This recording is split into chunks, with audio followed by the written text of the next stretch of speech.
work is parents encouraging responsible choices. We've been around for 15 years. We're so happy that you're here. We are an extension of the Dublin PTOs. And so each year, PTOs come to our meetings together. So we put everything under one umbrella. And we all meet together regularly and come up with programming.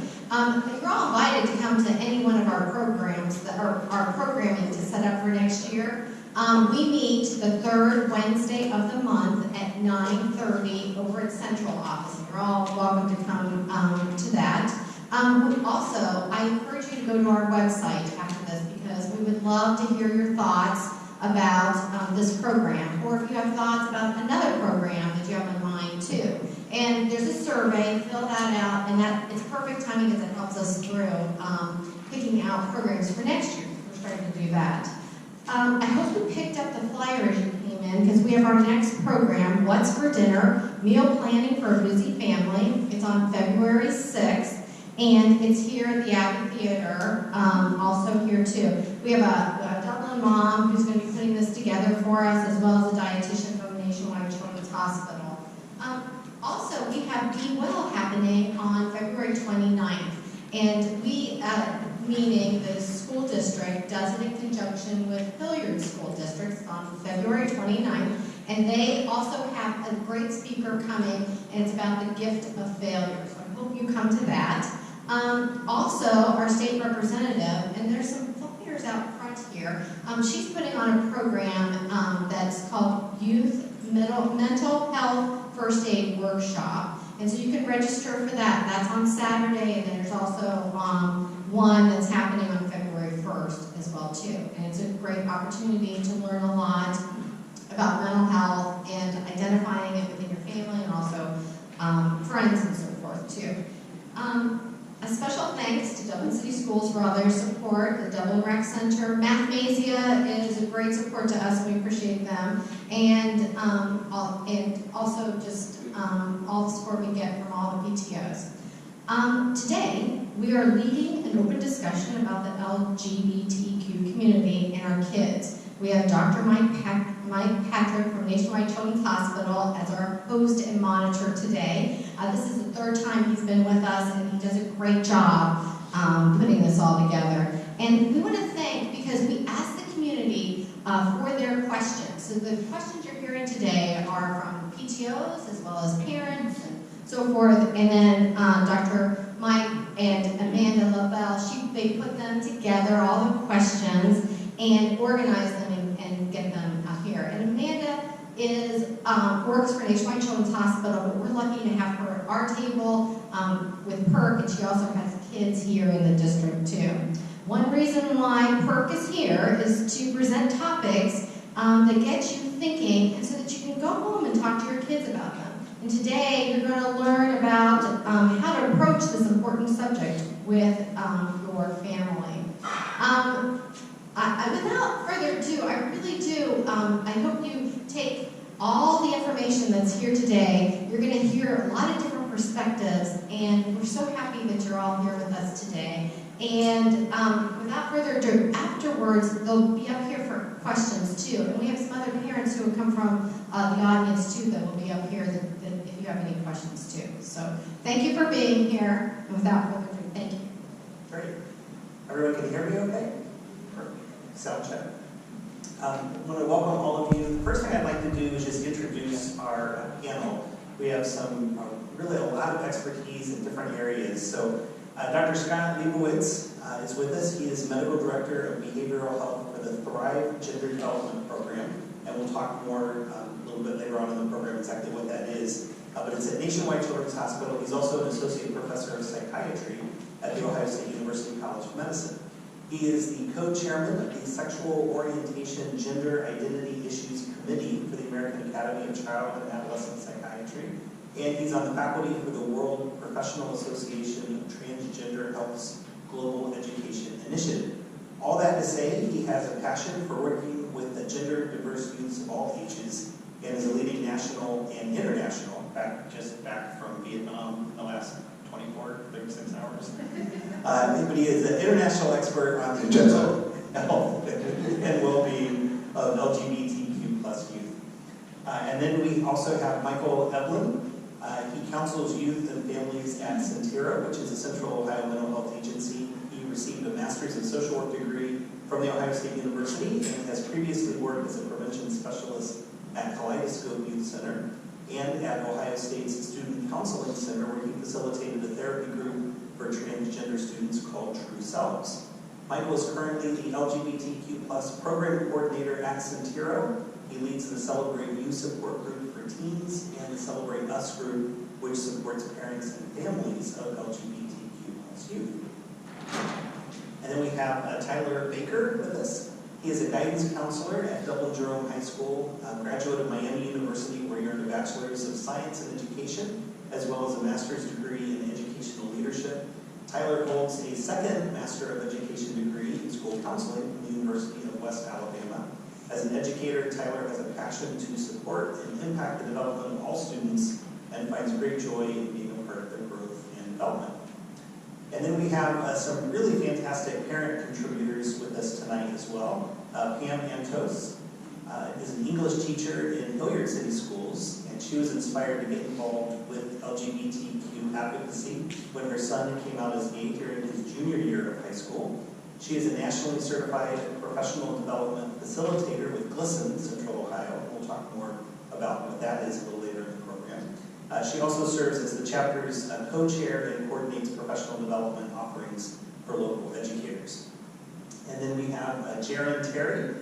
She is mother to a gay, non-binary adult child and serves as president of P.E.R.C, and we'll talk more about what that is coming up. She describes herself as a straight, cisgender, old white lady who is an advocate, ally, and activist for the LGBTQ+ community. She volunteers for Equitas Health and serves on the Diversity and Inclusion Committee for the Public Relations Society of America. Jaren is also adjunct faculty at Franklin University, where she teaches creative thinking and crisis communication.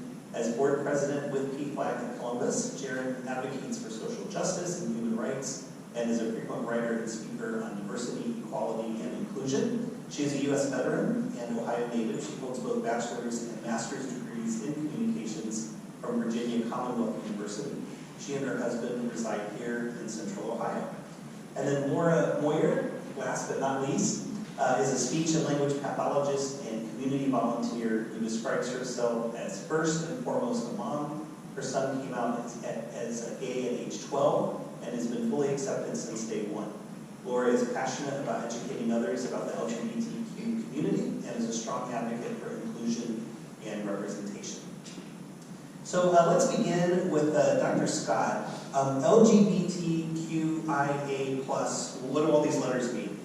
Okay, so the acronym started with LGBT, and I think that it's expanded primarily out of wanting to be inclusive to many people.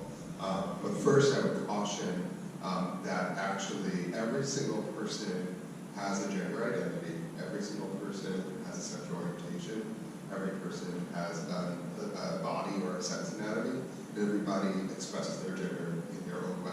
And so the acronym can, in some ways, be a little misleading because it implies that you fall into one of those categories, when in fact you can fall into several of them. So like you can be both T, transgender, and LGBT. So I think that it was inclusive, but let's sort of take a step back and realize that some kids prefer to sort of have a label and want to put themselves into a box because that's what makes them feel comfortable, while other kids don't want that label at all and do not like to put themselves in a box. And so we need to approach people from a standpoint of not assuming that they want a specific term imposed on them. Yeah. Another word that's often come across on online and social media is pansexual.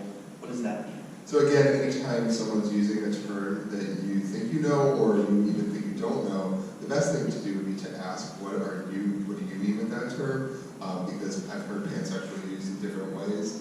Some kids have been using it, and some adults I should say as well, have been using it as a primarily as sexual orientation or romantic orientation, being attracted to people across the gender spectrum, so not exclusively the categories of male and female, like what bisexual would historically mean. Whereas other people have used pansexual to mean they're just attracted to a person for a person and not for a gender. And And so again, that's a distinction that you need to make and understand.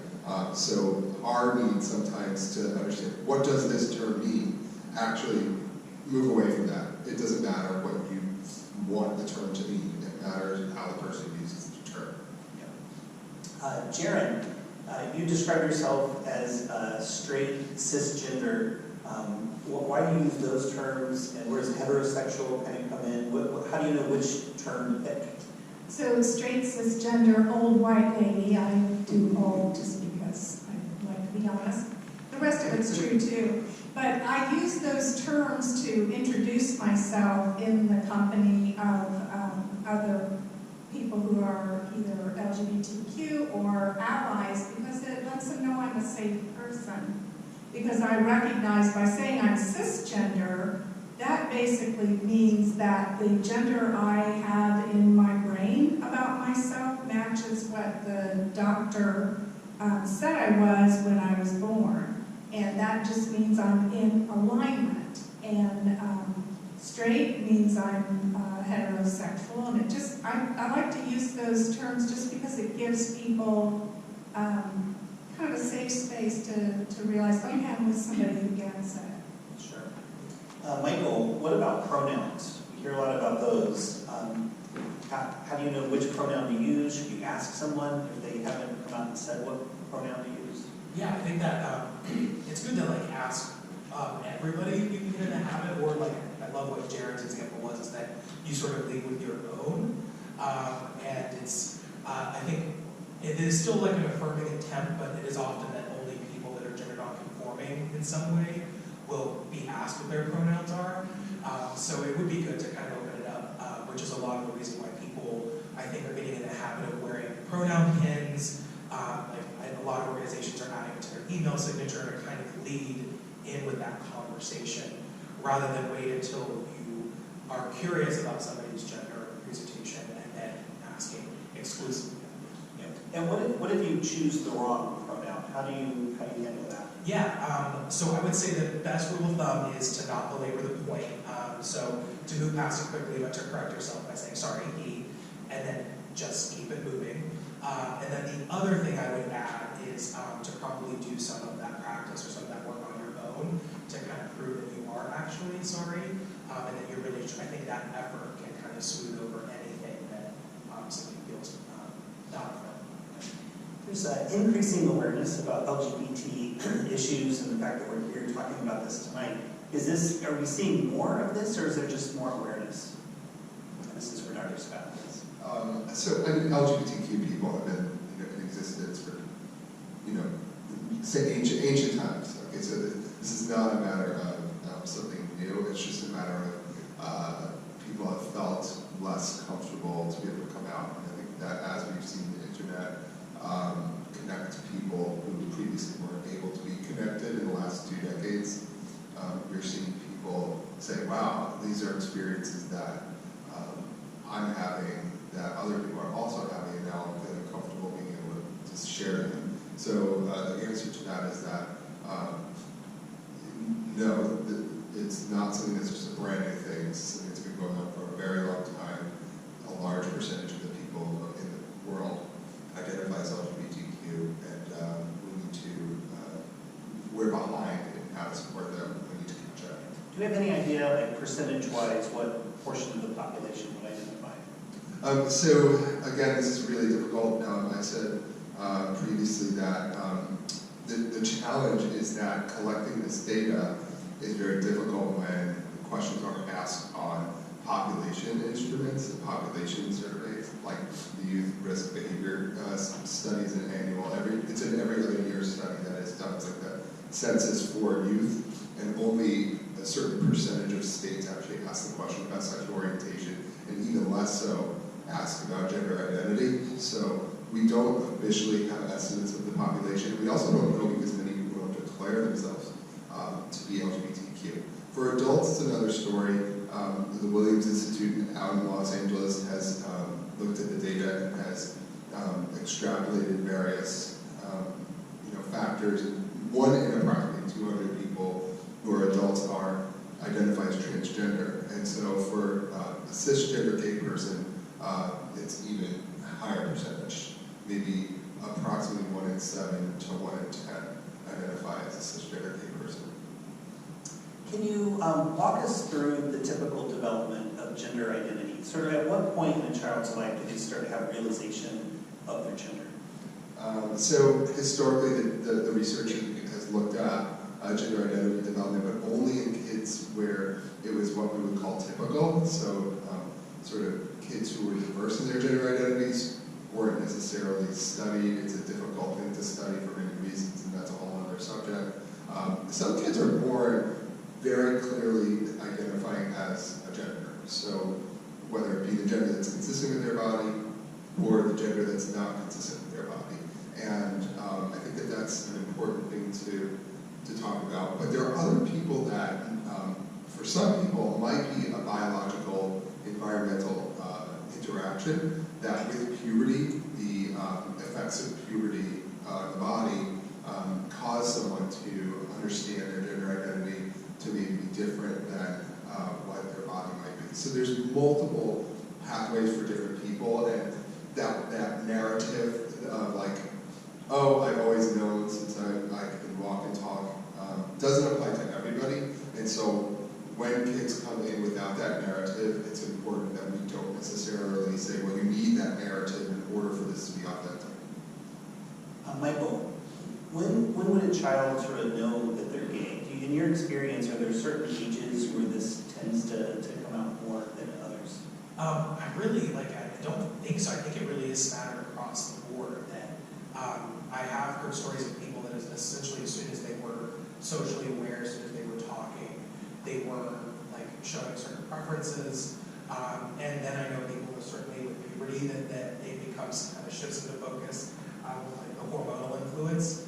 And then there are people for a variety of reasons that they like sort of just were leading a life path that they thought was ascribed to them, or they were terrified, or whatever, that folks come out like all across the lifespan, like even in their 70s and 80s. So I think there are probably clusters, like puberty is probably a big one, like early adulthood, but it really is all over the place. Jaren, what are some myths related to LGBTQ discovery? What are some ideas out there that they're not really valid? Well, I think the biggest myth is that a child would choose to be LGBTQ, and I think the best way to dispel that myth, if someone says, particularly a family member, why is he choosing to be gay? To ask them, well, do you think you could choose to be gay, or when did you first decide that you were straight? And then they realize, well, I never decided, I just am. Ta-da! And so that's probably the biggest myth right there. And also, I think that a lot of people don't understand the difference between, well, I mentioned cisgender, where the sex that one is assigned at birth based on what the doctor visually saw. That's all. It's based on nothing to do with chromosomes or hormones or anything. You just take a look, and there's the rest of your life on all your documents. But also that people think, okay, so people are either cisgender or they're transgender, but they don't think about the binary in terms of gender is on a spectrum, and so everybody is not either male or female. You can be gender non-conforming or gender fluid. There are different ways to express that. I think the biggest myth is that you're one or the other. Pick a side. Yeah. So I think another myth too is that coming out is a one-time process, and that someone, especially with regard to sexual orientation, that you come out and then you're done with coming out, and people have to come out constantly, or choose whether or not to come out constantly. So my son is someone who passes as straight very easily, and that has obviously a certain amount of privilege associated with it. There are times that it makes that he feels safer because of that, where he lives, but at the same time, he also hears a lot more what we call microaggressions. In other words, comments that sometimes are intended to be, aren't often intended to have any negative impact, but do. So he may be getting a haircut, for example, and someone will say, so you have a girlfriend? And he's got to decide in that moment, do I say just no? Do I say, no, but I have a boyfriend? How do I handle that? And of course, that's a calculation people make, LGBTQ people make constantly for lots of different reasons and make different decisions for lots of different reasons. But just to realize that coming out is something that people have to navigate their entire lives. And so, as Jaren said already, the more we can do to kind of, and straight people don't realize how much we come out all the time. As a teacher, I've never thought twice about saying my husband and I went to see a movie this past weekend. But I have a dear friend who identifies as queer and who is a teacher and who, constantly got the question, why aren't you married? And she finally told us, well, because it's not legal at the time, it wasn't. But they realized that, the more we can do to kind of normalize and assist with the coming out process and to make that workplace safer for everyone, the easier we can make coming out. Yeah, but kind of piggybacking on that, how can we normalize the experience of experimenting with gender identity?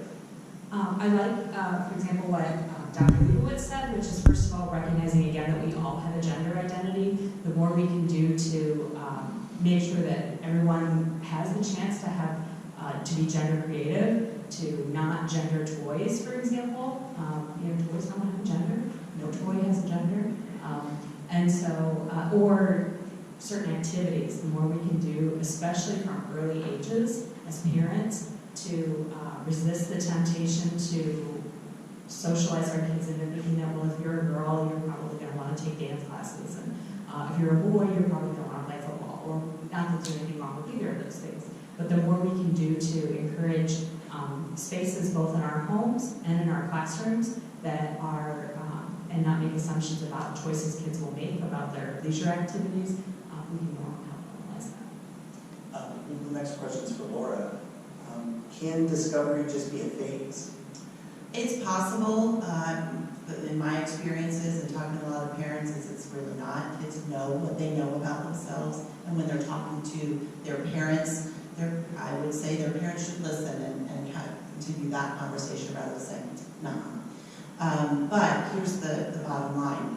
If you love and support your child and it's a phase, then you love and support your child. If it's not a phase, you love and support your child, and your child knows you love and support them, and that's really what we're there to do as parents. So the only other thing about phases that I am aware is that sometimes a child will come out as, say a female comes out as lesbian, but later or bisexual actually, maybe first, because that's a little more palatable, because maybe they could think that child would marry a man to their parents. And then they say, no, I'm a lesbian mom, dad, whatever. And then maybe later realize, maybe knew, maybe didn't, actually I'm transgender. I actually am here on the spectrum. So the phase might be the journey of discovery of exactly who that child truly authentically is. Is that it? Dr. Scott, how can you tell if your child might be thinking about this? Well, before you can tell that, what you've done is you've heard from the parents on the other side, and you've created a culture in your household that has not linked activities with being a particular way, and you've conveyed to your child that no matter who they are, growing up, and you've educated them that there are all types of families, all types of identities, no matter who they are, you're going to love them no matter what, and whether that changes, you're still going to love them no matter what. And so then in that situation and in that culture, your child will hopefully feel more comfortable on their own terms to be able to come to you and say, this is what I'm feeling, this is what I'm experiencing. But there are no signs, because there's no one way to be LGBTQ. And I think that's an important thing to say. Yeah. So Michael, how do you start that conversation with your kids? If you're wondering, how do you go about asking? Yeah, I would say same thing. You mean like asking them if they are LGBT or just to start a conversation? If they are. Yeah, I mean, I think that there are some ways to kind of build the building blocks of this so that it's something, a conversation you can build off of. So just talking about attraction in general, but in really neutral terms, like is there anybody that you like? And like also noticing when other people are like expressing gender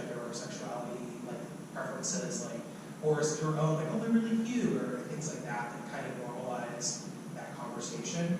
And it be something that is, there's no expectation like around it, like, oh, like, is there a boy in school? And then otherwise, I think it is just like creating a relationship with your child that they would, on their own terms, come to you with that kind of information. Tyler, anything to add on really how parents can best approach their kids with that question? I think when I was at middle school, when I talked with elementary school counselors, now that I'm in high school, it's all about making sure that you maintain that open relationship with your child so they feel comfortable bringing you things of importance. So when they get a C on a test, how do you react? Do you overreact? Do you get really upset? When they have a tiff with a friend, what kind of reaction do you have? Are you level? You want to listen and be open? Because that's going to start to establish when they bring you sensitive information, they know what kind of feedback they're anticipating.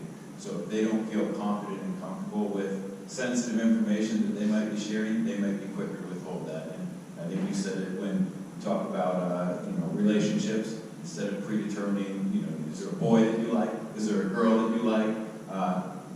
Is there a significant other that you might be interested in? Or normalizing that across relationships, that if you're fortunate enough to have a family member or close friends that might identify one way or the other, using those as examples to try to normalize the conversation.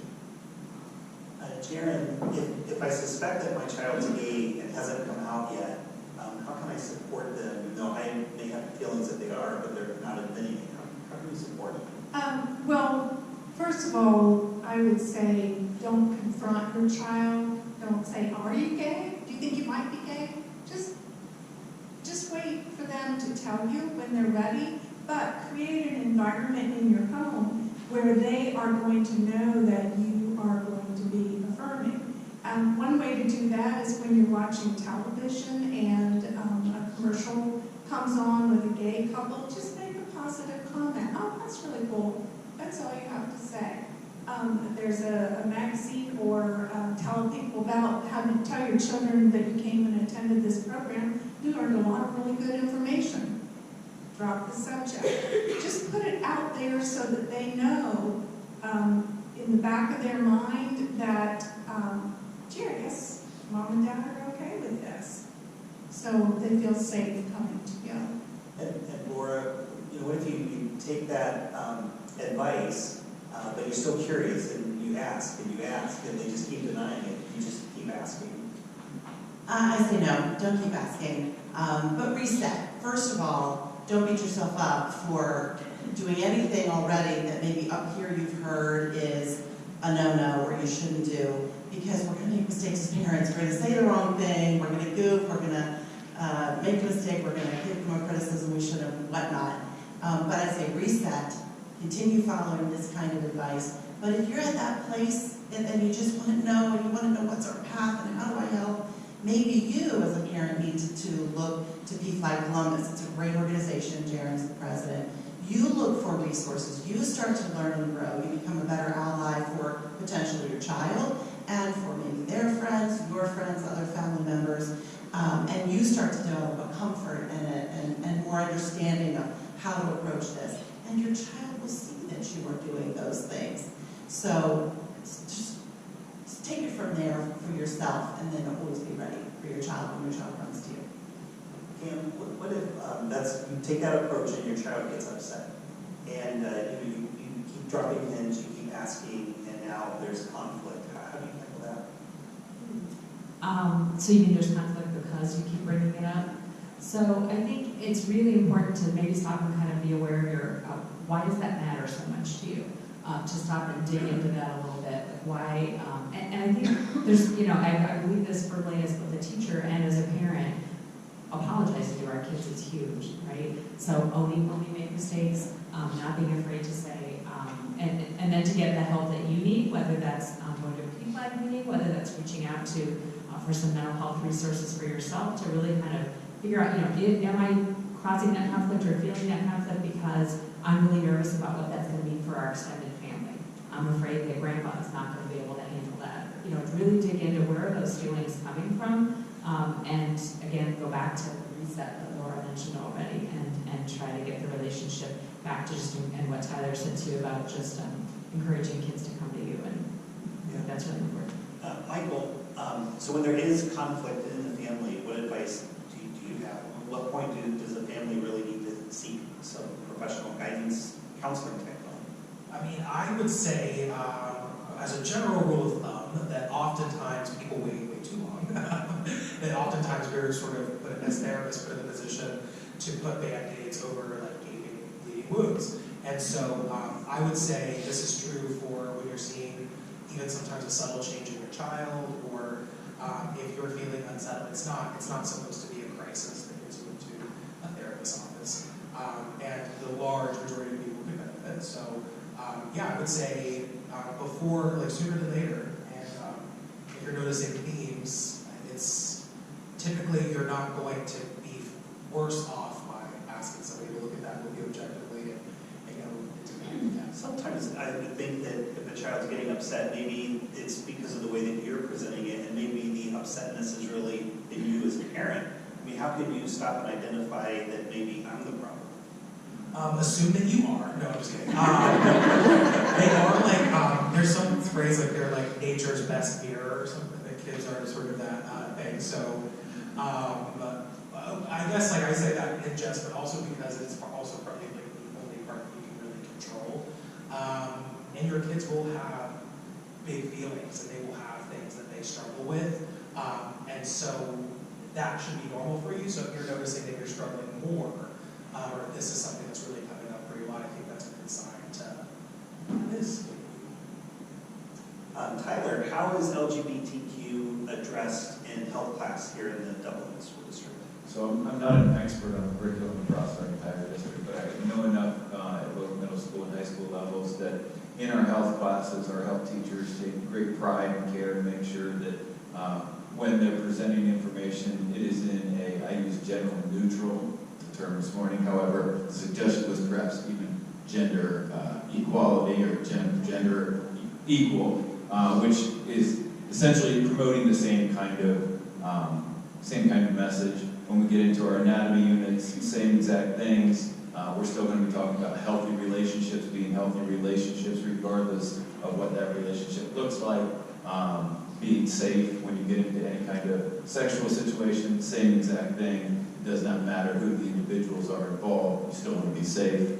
And then on top of that, there is no specific unit, but certainly the spectrum of acronyms is discussed when we talk about bullying, and groups that might potentially be marginalized, or even in suicide and rates that might be higher or risk factors. We want to make sure that students are aware of those things. But every effort to make sure that kids are thought of from a holistic standpoint of everybody having worth regardless of how they would identify.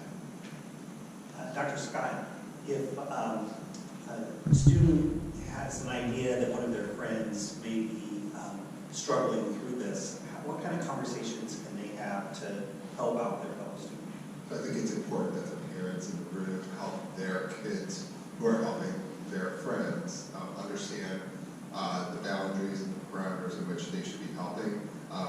We all know that every kid and every person has different ways of coping with stress and has different temperaments, different personalities. Some people are quick, they hold things in. Some people, they let things out. Some people act out.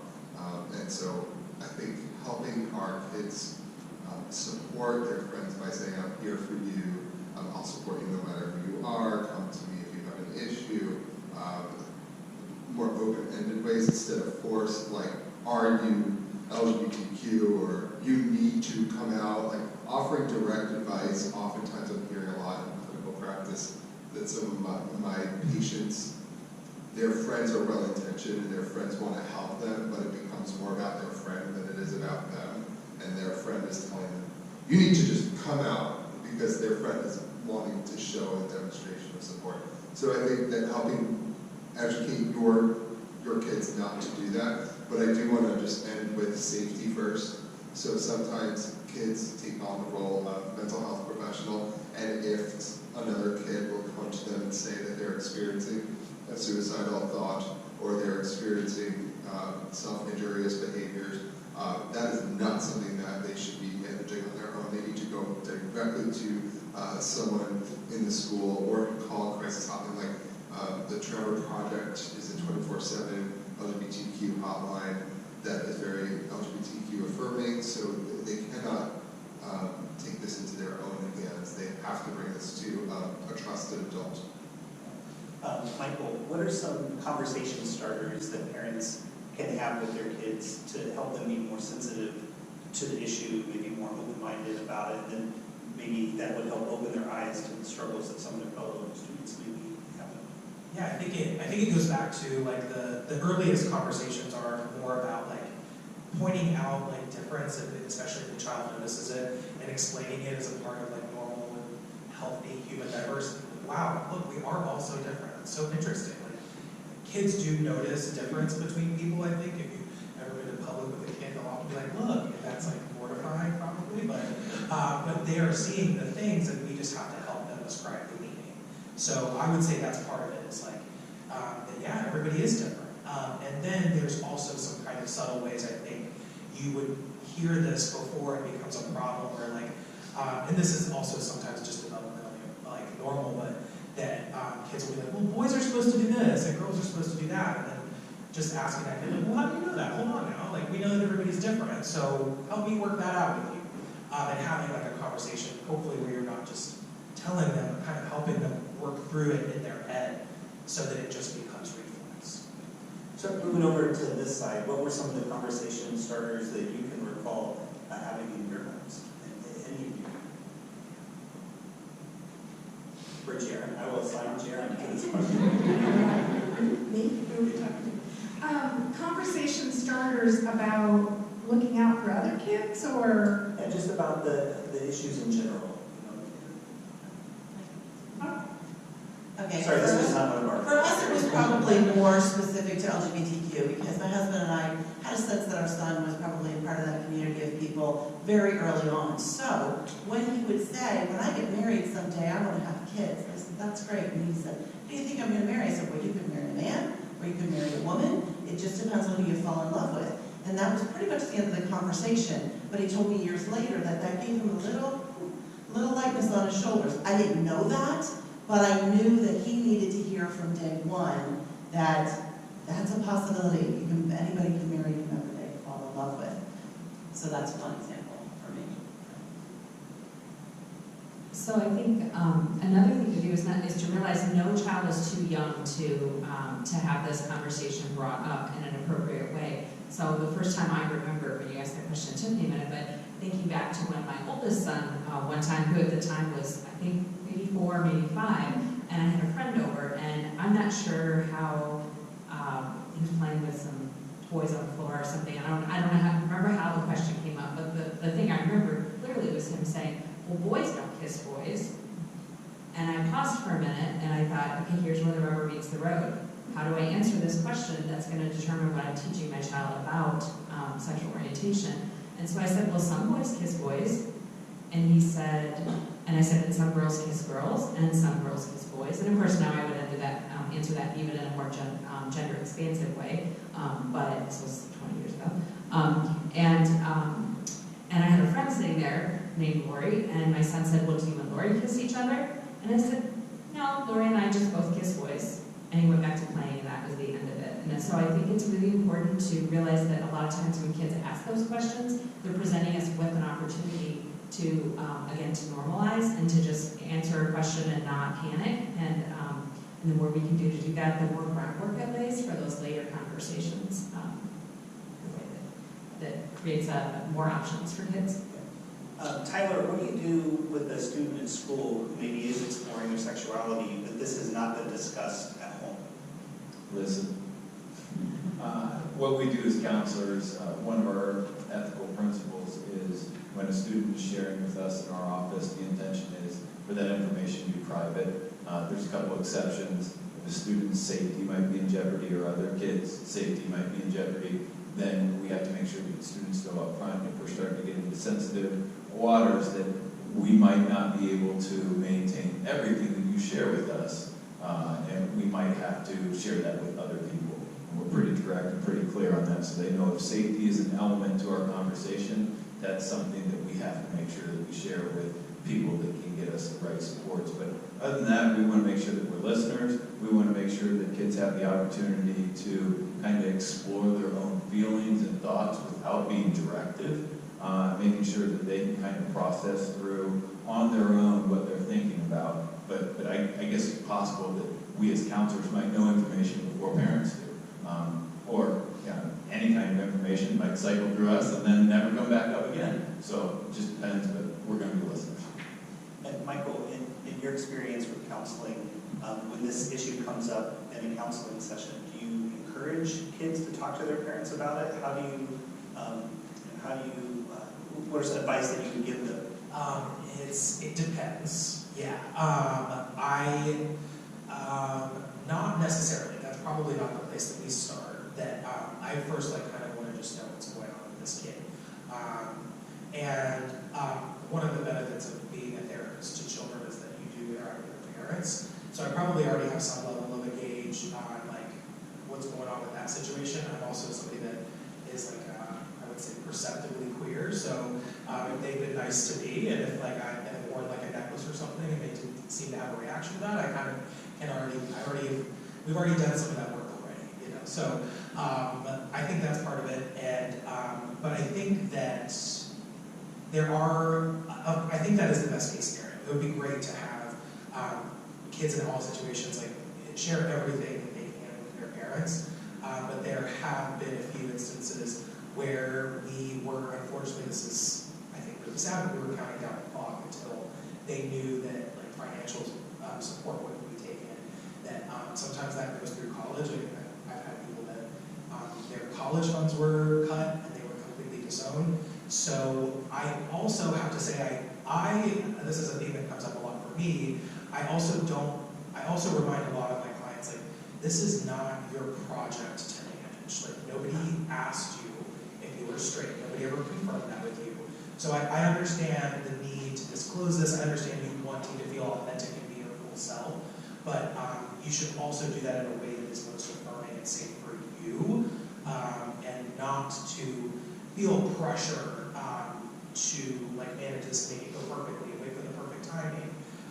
That I think we kind of passively put all of that pressure on the LGBT person to manage their coming out process when they only really have to come out because people make assumptions. So that's part of it too. I think it all depends. A lot of times people do really want to be open, and so I totally encourage that. But with some questions, I'll make sure. And then just to kind of flip the tables, if you have a parent who does understand that their child is gay and wants to come out, how can the parent help that process?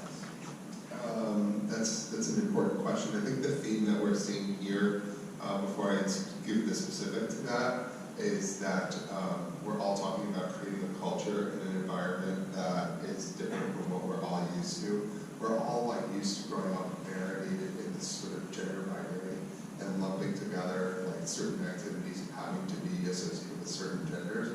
And a good psychologist friend of mine in the University of Minnesota coined the term gender literacy, and I started to sort of get that into my vocabulary about helping people become gender literate people. And by being gender literate, that just means that you're someone that can tell when a microaggression is happening to someone else, even if it doesn't affect you. You can see on the TV, that a Barbie commercial only has girls, for example, in it. Many of you might see that commercial and not think twice. I see that commercial, and I'm not trying to say that I'm better than anybody or worse. I'm just trying to say I see a commercial where it's only girls playing with Barbies, and I'm thinking to myself, well, that's not going to help the boy that wants to play with Barbies. So that's a gender illiterate commercial. It's things like that. Question what's your girlfriend like, or do you have a boyfriend? That's gender illiterate. Being put in that position to constantly have to choose whether to come out. Me being in an Uber ride on the way home from the Celine Dion concert and having the Uber driver ask me so tell me, what about those Buckeyes and the score there? Me just feeling if you knew me really well, you knew that I can't name a Buckeye player. Sorry. So I think gender literacy is a really important component here that you have to be able, we have to change the world slowly. And so the question getting back to parents, if their child child does want to come out, a parent's reaction should be just one of those, instead of saying like, okay, like going into planning mode, which is not the best thing. The best way is to ask an open-ended question about how can I best help you with this? Do you need help? Do you not need help? I'm here for you. And let the child lead that process. And perhaps if the child shows some discomfort, you can say, look, it's okay for you to be uncomfortable about this. I can sense you're uncomfortable. Do you want me to bring you to an affirming counselor to help you work through these issues? Because realize a child might not want to talk to you, even if you are the most supportive, one of these types of moms, like amazing mom in the world or dad in the world, like you might, that's important. So I think that's, just let them lead, ask open-ended questions, and don't come up with like the plan and then planning the data to come out part. Can I make a comment about that?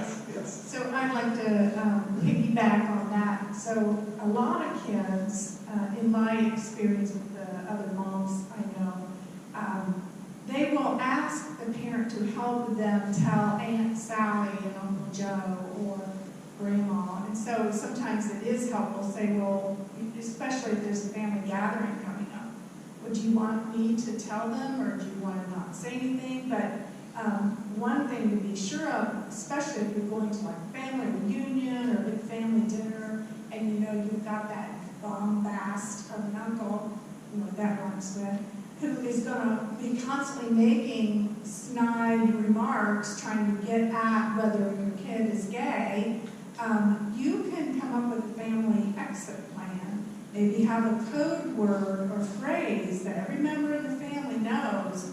If you're feeling unsafe or anything comes up that you want to get the hell out of Dodge, just say it and the whole family's going to pick up and go. Did someone leave the iron on? Oh, did you turn off the oven? Anything like that. I know we need to keep moving. I just want to say one more thing, just personally, what we did, or some of what we did to help our child to come out, is we talked to him about having the tools to be ready for some backlash. That can happen. He got a lot of support, but there are those microaggressions. There are those folks that might give him a hard time. So when you're helping your children, talk to them about what's going to happen after, how are you going to feel when these things happen? What are some things you can say? If a child wants to tell one friend at the age of 13, sometimes your best friend in August of 13 is not your best friend by December, and may no longer want to keep your secret. So we talked about that, and in our personal case, we did have a therapist. My husband and I wanted to be the best parents we could to a kid who was LGBT, and eventually our child started going, and she worked really well with him in helping him know about trust, where he felt safe, who he felt safe with, and if he had the tools to be ready to handle any backlash or any negative responses. So just one quick suggestion that worked really well for our family too was to tell extended family in writing. We decided to do email for one side of the family, Facebook messaging for another, and that gives people the space to have their primary reaction without us having to deal with it. We thought about that a lot, and I just want to throw that out there, that obviously every family makes the decision they need to make, but that was really, really helpful. Didn't mean there weren't some tough situations to navigate, because there certainly were, but it at least gave people the space to think about before having to just do it face-to-face. Because I remember telling my sisters, we came upon a display in Macy's of these big, I would say gaudy pins, and I commented, wow, that's something that Grandma would have worn, and they're like, oh yeah, and I said, actually Kevin would probably wear something like that. And they both looked at me, and my older sister knew, saying he's gay. Yeah, well, as a matter of fact, he is. And my younger sister screaming at the top of her lungs, I knew it, I knew it. So having that reaction separately, I know, it felt great. Good, you get the prize. Here's a big dog pin. My older sister later asking me on the phone, after we had our Christmas gathering where Kevin was out, why does he have to act gay? And my response was, well, he's not acting gay. He was acting before. Now he's just being his true self.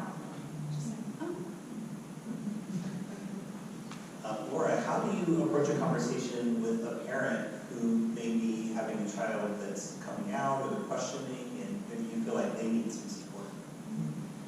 Well, I'd be careful approaching a parent because they may not want to be out to you, you may not be close to them. I think being a listener, presenting yourself as an ally, if I saw a parent maybe struggling, I'd say, oh, my son David and his boyfriend, blah, blah, blah, or whatever might be appropriate, so that person hears, ooh, this is somebody who might know a little something.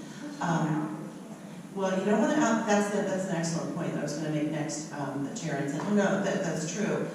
You also want to be careful approaching a parent because your kids may come home and say, oh, well, Tom is now Tara, and she's really cute, and she's got great clothes, and da-da-da, and you may want to just say to that parent, well, Tara sounds like a really nice little girl, and she may not know that her Tom, baby boy, her firstborn, who's going to carry on the name of the family, who was named for her father who died young, is now Tara. So these are very important things. I'm not being facetious. So be careful approaching other parents. Learn about that parent. Why don't you just be a co-parent? Like, hey, what's your child up to? Which one is your kid on the field? Which one is yours up on stage? And tell me what role or whatever, and just talk about your kids. And listen. If they start to share things, and you say, that's interesting. My son did share that Tom is now Tara. I'm really working on getting used to the new name and pronouns. How's she doing at home? Or is she enjoying that experience? Or whatever. That's the approach. Carefully. Tyler, so a student has come out and said that they're gay. How can their friends support them in that, especially in the school environment? It costs nothing, and everybody can do it. Listening, caring, encouraging, supportive. Every single student can do that for a friend. And I think you touched on it earlier. Making sure that you know where those boundaries are. It's really, really important. I'll often joke with kids and say, tell us about what kind of licensure and degrees and major you have in this area for supporting people. And they usually laugh. They know exactly what you're getting at. It's establishing there is a place where you need to make sure you know your amount of support needs to be ceasing, and that needs to be able to move to somebody else. And it's always okay to say, I don't know what to do here, I don't know what to say, but I care about you. Let's get you to somebody that can help you. So we usually try to arm kids with that. Caring, supportive, encouraging, those are all things that everybody can do and essentially cost nothing. Michael, there had been talk over on this side about extended family and how do you tell them, what advice do you give to families that you're counseling who now they are interested in letting their family know what's the best way to go about doing that? Yeah, it really does seem, again, like this resonates probably with a lot of the answers, but it is different for everybody. There are some people that I think you really do wait on because you're just waiting to see if they can earn access to that information. And there are some kids that I've seen that they're just really, really eager to get this news out, to kind of be unburdened by the omissions that they're making or things like that. So I think it is really case by case, and letting the child lead the way, offering the options. I think it is great to say well, is that something I can help you with? Would you want me to be there? Would you want me to say it? Would you maybe not want to be there? What's going to make this to kind of take again some of that load off of that, because this is a lifelong process of coming out. So social media complicates that even more, right? Yeah, absolutely. And it does seem like it's interesting that a lot of folks that they're using that in good ways and bad ways, I guess.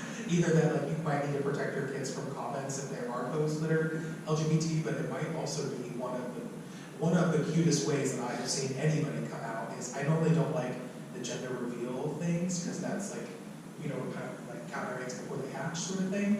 But I think it's really, really cute when people take pictures of their adolescent children swaddled, if you've seen any of those. So also my advice is don't be afraid to get creative. That's really cute. So I guess it is complicated by this modern condition, but I think it'll be something that you guys have to play out. Just a quick little joke, and to demonstrate the gender reveal sort of parties are actually an example of a lack of gender literacy, and really what they are genital reveal parties. Pam, would you recommend that families, with the person or the child who's come out, should they get the teacher? Should they let the school know, the teachers know? Should the teacher know what's going on? So, at the risk of just echoing what's already been said, I think really it is a case-by-case basis. I think it depends on the age of the child. I think it depends on the situation. Obviously, if it is involving maybe a gender transition, I think that it's absolutely imperative to get the school involved. I mean, there's no other way to accomplish that, right? If to go and work as a team and be like, okay, we realize that you have known our child this way, this is actually who our child is, here's what we expect. Side note, I want to just point out there's actually a handout back there about how to prepare for a meeting with leaders in your district, or with people that are in a position of power to set policy or to try to have some of those really tough conversations sometimes. Unfortunately, sometimes those are really tough because sometimes depending on the district, and I'm talking here in general, not about Dublin in specific, districts all across the state and in central Ohio are more or less ready for those situations, just depends on the district. Even the districts that sometimes have what seem to be the best written policies, no place is a utopia. Particular classrooms can still be a challenge depending on the teacher and the level of training that the staff have had. So I think it just really depends. I think definitely when it comes to a kid who's at middle or high school age, I think following the child's lead is what's really important. Again, unless they have expressed interest in having you help with that conversation. I know as someone who teaches predominantly juniors and seniors, students come out to me all the time. I especially make sure to work in some discussion of the kind of culture we're going to have in the classroom. Safe space signs are really prominent. I actually read them aloud and definitely encourage other staff to do that too and talk about why we do that. And so I think if the mood is and the culture is set correctly in schools, our students will come out. Students will come out more and more as appropriate for them because it won't be perceived as strange or it gets normalized as a thing we've talked about a lot tonight. Obviously, the younger the child is, the more that the parents have to take the lead on that situation. But just know that there's lots of resources out there to help with that. You are not alone. There's lots of Listen Central Ohio. We are happy to support that process. If it gets to where, unfortunately, we've definitely seen some districts in other counties in Ohio that have been very resistant. For example, one high school student was told he couldn't wear a shirt that had the word gay on it, which is just a blatant violation of rights. We can't do much in that situation in our own organization, but there are organizations like Trans Ohio, like Equality Ohio, like the ACLU that all have legal resources that can help. Another county in southern Ohio recently is refusing to use the correct name for the student now that the student is transitioning, and so we know unfortunately that there's a lot of work to be done still. Yeah, some of that work is done through an organization called Listen. Tell us about that. So Listen Central Ohio is a local chapter of Listen National, which is the leading national organization advocating for safer schools for all students, regardless of sexual orientation, gender identity, or gender expression. We work through 4 main supports that research shows us make school better for kids and life better for kids since they spend so much of their lives at school. Those 4 supports are building supportive educators, advocating for inclusive curriculum in classrooms, regardless of subject matter, regardless of age. They are supporting student-led clubs, often called GSAs, gender and sexuality alliances, sometimes called gay-straight alliances as well. The name's evolving to be more inclusive. And also by working for more inclusive policies, board policy to support staff as well. We know, of course, that the more educators who are LGBTQ identified that we can have in our schools, not surprisingly, the more students also will be safe. And so that's mainly what our organization does. Another organization that offers a lot of support for families is P.E.R.C. Tell us about that one, Jared. So P.E.R.C was started in 1972 by the love of one mother for her gay son. P.E.R.C originally stood for Parents, Friends, and Allies of Lesbians and Gays, but now we just use the acronym because it includes everyone. P.E.R.C Columbus is one of about 400 chapters across the nation. And we have 2 meetings here in Columbus, one on the third fire station at Tradeview and Davidson, not far from here. And the other meeting is on the fourth Sunday, and it is in Canal Winchester. And I would invite you to come to the meeting this Sunday in Canal Winchester, because we're going to have a transgender woman who is going to tell her story, and it should be really good. So the flyer for P.E.R.C is on the table back there. Thank you so much for getting that back there, and we'll get the address and everything. And we are going to be having a Spanish language meeting. So that'll start sometime this spring, and we'll have information on our Facebook page and our website about how to find that. And everyone is welcome. Bring your kids, your extended family, your spouses, yourself. Y'all come. And we also mentioned the Thrive Clinic at Nationwide Children's Hospital. Tell us about that program, Scott. So the Thrive Clinic at Nationwide Children's Hospital originally started with a collaboration between urology and endocrinology for kids actually born with sex differences, and families, interestingly enough, thought that that meant that kids had gender issues. So that conflation led to people seeking help for kids with gender issues. So we saw that there was a need, and it expanded, and so now there's the gender component and the sex development component. Specifically for the gender component, we are a multidisciplinary team. We have clinics within adolescent medicine, primary care, endocrinology, social work, behavioral health therapy, and behavioral health psychiatry. And our team meets together to really discuss each case on an individual basis. We're family-oriented. There's no two situations that are alike. We take a very unique model that emphasizes mental health, consistent with the Hospitals on Our Sleeves campaign. I know that many of you who know about Nationwide Children's Hospital's mental health initiatives must be shocked to hear that Thrive is very mental health focused. But I want everyone to know that many parents think that coming to a gender clinic means that we as providers have automatic assumptions that a kid needs to transition that day, and so they refuse to bring their kids in. And I would encourage you to get the word out that we're not there with an a priori intention to transition kids medically. We're there to meet families where they're at, understand that this is difficult for parents as well, by the way, and that sometimes kids are presenting in ways that are guarded because of the culture of the family. And so we're helping increase gender literacy by being gender affirmative, meeting families where they're at, and ultimately the goal for the kid is positive emotional health and being authentic, not to transition. We have yet to figure out how to make someone transgender. So that's one thing that you need to know. That's our program. Speaking of the mental health issues, Yes. Do you see a larger proportion of those kind of issues in folks who are Trans or gender diverse? any of those things? Yes. Yes. Yeah, so there is plenty of research that shows that, a trans identity or being gender diverse in general puts you at higher risk for certain mental health co-occurring conditions, whether it be higher rates of suicidality, higher rates of self-injurious behavior, depression, anxiety, you name it.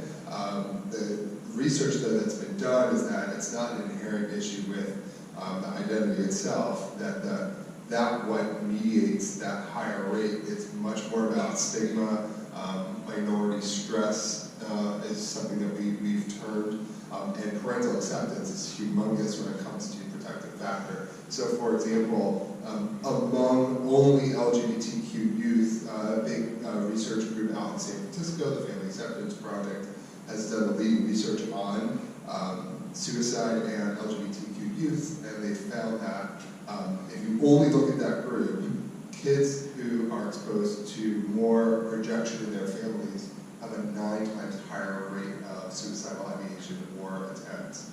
And so the element of being a gender literate, gender affirming parent can really protect your kid, even if they're bullied at school and still going through depression and still going through anxiety.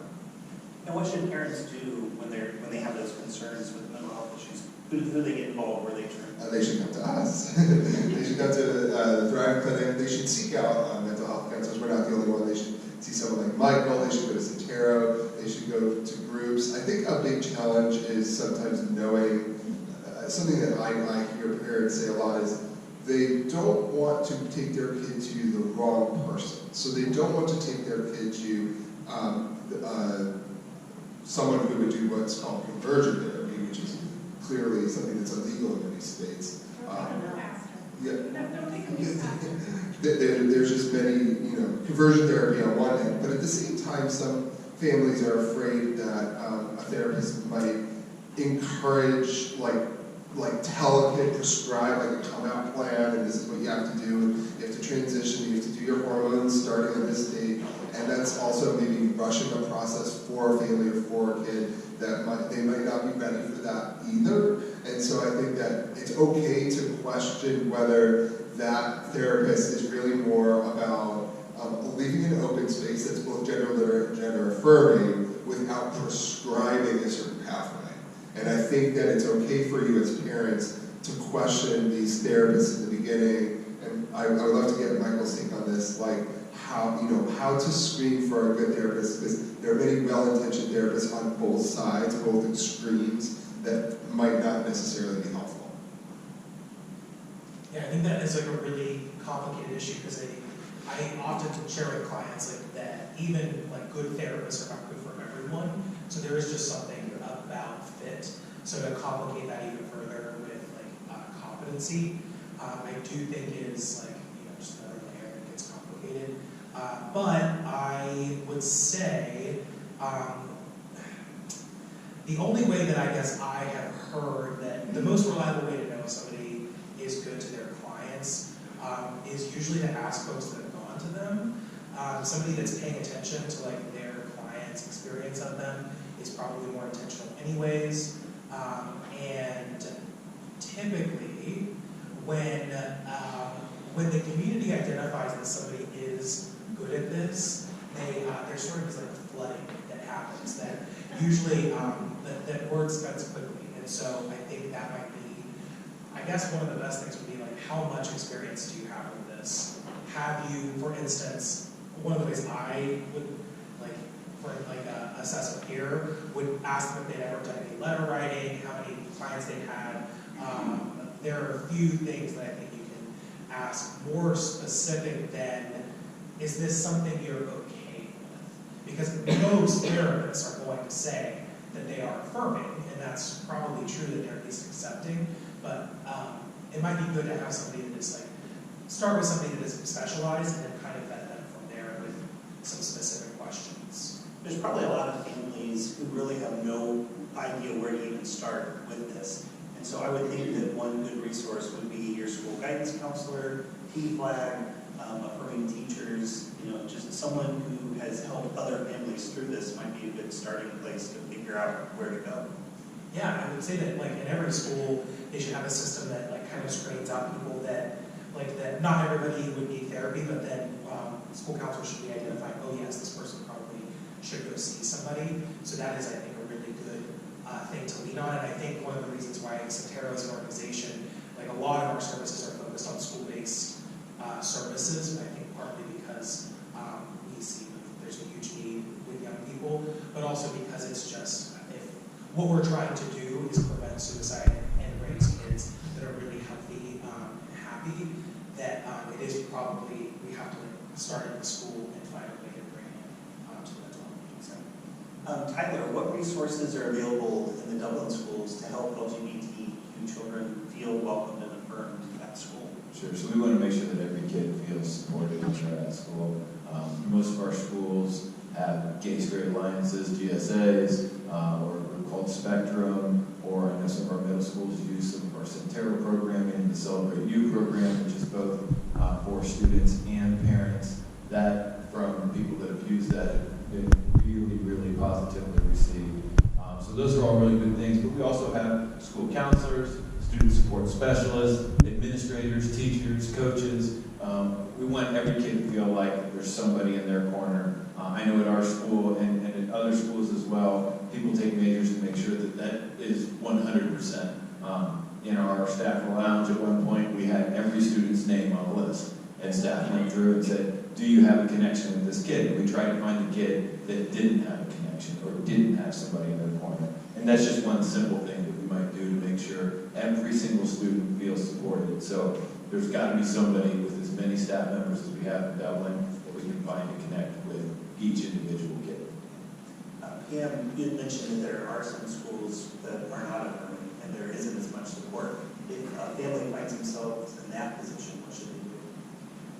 I think you can definitely start by reaching out to us, and then, and our business cards are back there with our email address, or another organization.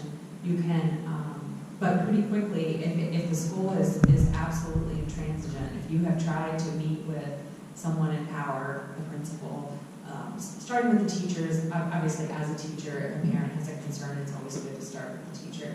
Depending. It's not the gay people's fault. I wish the churches would stop blaming gay people for making them with their own bigotry. But that's what's happening. So you might be in a church group where you think, oh, well, you know, I think they really are welcoming. Well, welcoming and affirming are two different things. And, you know, many people will say, well, we're going to stay and make a difference here. We're going to fight it out. Well, that's fine if your children are already grown and they understand what you're trying to do. But don't put your own child as cannon fodder on the front line.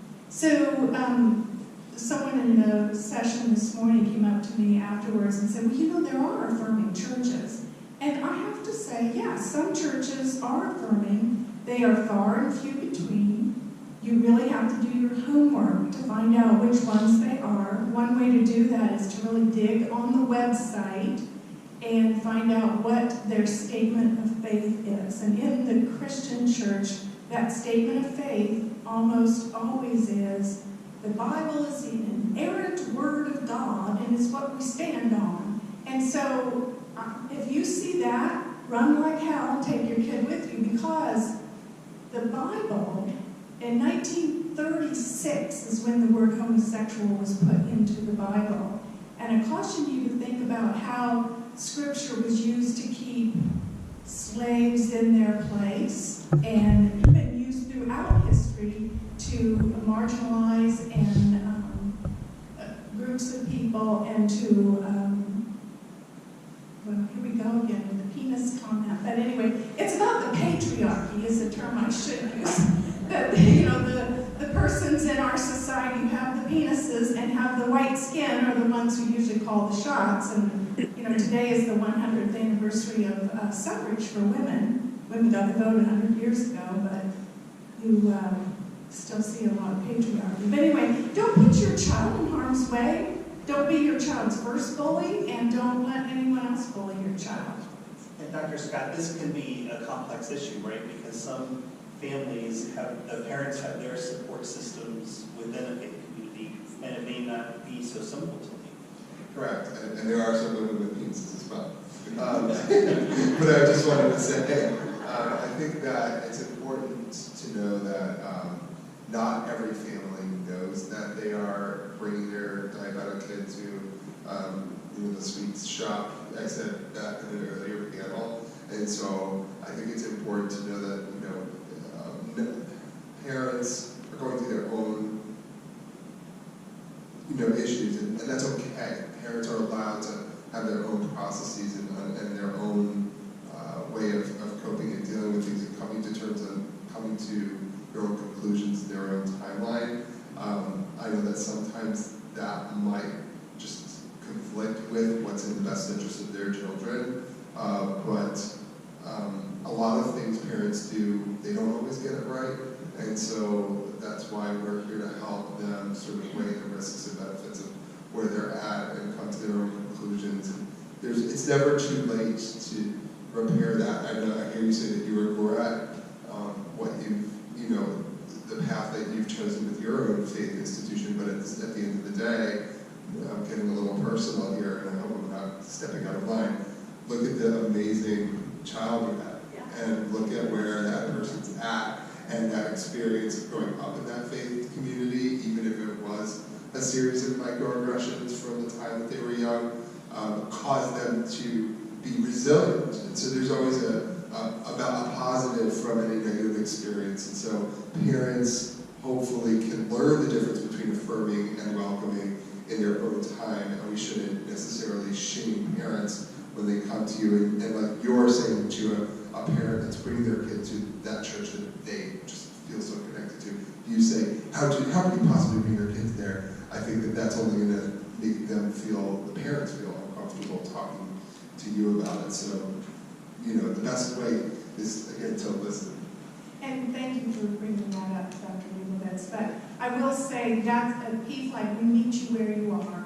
And we always have parents who come in and say things that make the hair on the back of my neck stand up. But I know where they are because I was once there. And you meet them where they are and you gently try to bring them along. Because the bottom line is the health and safety and well-being of that child, regardless of their age. And I think that when children see their parents standing up for them at school and taking it on up, and when they see their parents going into the pastor's office and flashing their multicolored sapphire ring, if that's what it takes. I wear this finger, by the way. Then I think that's a healthy thing, regardless of the age of the child, that they know that you really have their back. We all agree that parents really do deserve and need to grieve. We also all know that you can't walk away from your faith community. However, you can help your child to find their way if they need to walk away. And you may yourself decide to. But in that process, again, there are resources. And I've sent almost 10 pages worth of books to Kathy once again. She'll try to get up on the website. If not, take my name and seek me out through Facebook Messenger. There are a lot of books out there, how to reconcile faith and loving your LGBT child. You may end up walking away, you may from your own church family, you may not, but either way, you are finding a way to move forward in that process, and you are allowed to grieve. P.E.R.C has a little one on that too, on that very topic. That's what it is. Let's give a round of applause to our